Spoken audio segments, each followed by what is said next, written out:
Last میں and میں یہ آ رہا. اور ایک تو چھوٹا سا بس واقعہ سنا کے بیان ختم کروں میں, سچی مچی کا آخری واقعہ.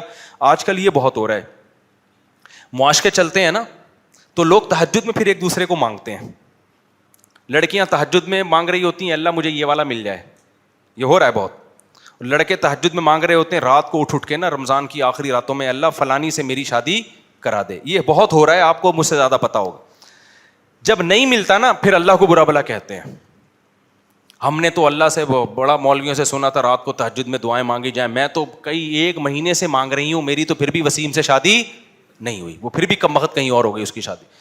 اب ایسا, اب اتنی برداشت لوگوں میں ختم ہو گئی ہے, معاذ اللہ نقل کفر, اللہ کو برا بھلا کہنا شروع کر دیتے ہیں.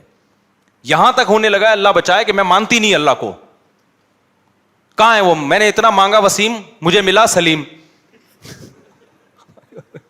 سلیم تو ہم نے مانگا ہی نہیں تھا, مانگا وسیم ہے, مل کون رہا ہے. یہ لڑکیوں کی بات کر رہا ہوں میں, یعنی جو میں نے خود جن کے مشاہدے کیے ہیں. اب میں کردار کا نام بدل دیتا ہوں, ہو سکتا ہے غفار مانگا ہو, لیکن میں ظاہر ہے سچی مچی بھی بتاؤں گا. کسی خاتون نے مجھے خود بتایا کہ میں دعائیں مانگ مانگ کے تھک گئی ہوں, ملا ہی نہیں, اور میں تو پھر اللہ کا انکار کرنا شروع کر دیتی ہیں. عورتیں بھی, مرد ذرا کم کر رہے ہوتے ہیں, یہ لڑکیاں جلدی جذباتی ہو جاتی ہیں. تو بھائی اللہ سے لڑکے کچھ بھی نہیں لیا جا سکتا, نہ وسیم ملے گا نہ تمہیں سلیم ملے گا. اللہ سے لڑکے کچھ نہیں لیا جا سکتا. سوال پیدا ہوتا ہے جب اللہ نے اپنی ہی مرضی چلانی ہے تو ہم مانگیں کیوں.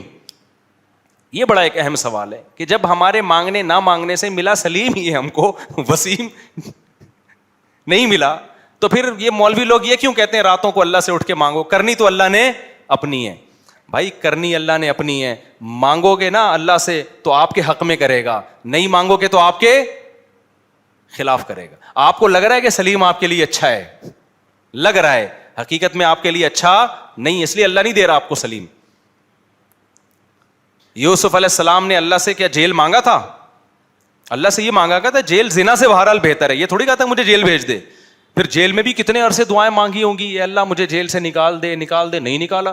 ایک چانس بنا کہ بھائی یہ بندہ جا رہا ہے, بادشاہ کو جا کے بتائے گا کہ آپ کی رہائی ہونے والی ہے, رہائی کا انتظام. تو اب خیال آیا ہوگا میری دعائیں قبول ہو گئیں, پتہ چلا پھر انتظام پھر نہیں ہوا, پھر بھی مانگے جا رہے ہیں. کیوں؟ یقین ہے کہ جس سے مانگ رہا ہوں وہ میرا خیر خواہ ہے, وہ مجھے اس سے اونچا مقام دلانا چاہتا ہے. وہ ایک خاص طریقے سے نکالے گا, وہ ایسے نکالے گا کہ بادشاہ کو خواب آئے گا کہ 7 دبلی گائیں 7 موٹی گایوں کو کھا رہی ہیں. سارے درباری کہیں گے یہ پراگندہ خیالات ہیں, اس خوابوں کی تعبیر نہیں ہوتی. اس موقع پر اس بندے کو یاد آئے گا بھائی خوابوں کی تعبیر بتانے والا تو جیل میں ایک بندہ ہے. پھر وہ آ کے کہے گا یوسف ایھا الصدیق, اے یوسف اے دوست, افتنا فی 7 بقرات سمان, بتا 7 موٹی گائیں 7 پتلی گایوں کو کھا رہی ہیں, گندم کے ساتھ ہرے خوشے خوش خوشوں کو کھا رہے ہیں, بتا اس کی تعبیر کیا ہے. یوسف فوراً بولیں گے تزرعون 7 سنین دأبا, 7 سال تم کھیتیاں اگاؤ گے. فما حصدتم فذروہ فی سنبلہ, جو کھیتی کاٹو اس کو ساری استعمال نہ کرو, کچھ اسٹور کر لو, کیونکہ اگلے 7 سال قحط آئے گا, اسٹور شدہ مال کو کیا کر دے گا, وہ ختم کر دے گا. ایسی تعبیر بتائیے بادشاہ نے. اب کہا لے کر آؤ, پہلے آتے اس انداز سے نہ آتے, وہ عزت نہ ملتی. اب تو بادشاہ نے کہا بھائی ان کو لے کر آؤ, یہ صرف خواب کی تعبیر نہیں بتا رہے, مصر کی معیشت کو تباہ ہونے سے بھی بچا رہے ہیں یہ.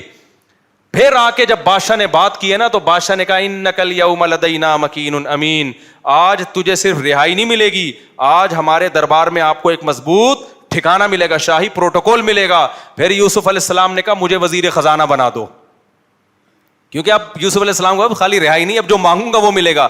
وزیر خزانہ بنا دو, کیونکہ وزیر خزانہ ہی کی آگے فیوچر میں سب سے زیادہ اہمیت ہوگی. وزیر خزانہ بنے اور مصر کو تباہی سے بچایا, اور اگلے مصر کے بادشاہ کون بن گئے, یوسف بن گئے. تو آپ راتوں میں اٹھ کے سلیم کو مانگے.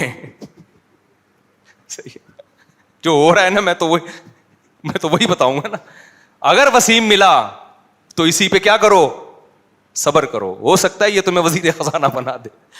بہرحال جو بھی ہے وہ تو ہمیں کیا پتا وسیم آپ کے لیے اچھا ہے یا سلیم اچھا ہے, لیکن جو بھی ہو آپ نے اللہ کے دفتر میں فائل جمع کرا دی ہے, اور یقین کرو جو ہوگا آپ کے حق میں انشاءاللہ بہتر ہوگا. تو اس جذبے سے لوگ دعائیں مانگتے رہتے ہیں, اور جو ایسے ہی کہ ٹرائی کر رہے ہوتے ہیں, اللہ کا امتحان لے رہے ہوتے ہیں, دیکھوں ٹرائی کر کے دعا قبول ہو رہی ہے نہیں ہو رہی, ان کو کچھ نہیں ملتا. اللہ تعالیٰ سمجھنے کی عمل کی توفیق عطا فرمائے. آج کل کراچی میں بھکاریوں کا بائیکاٹ مہم بہت جاری ہے.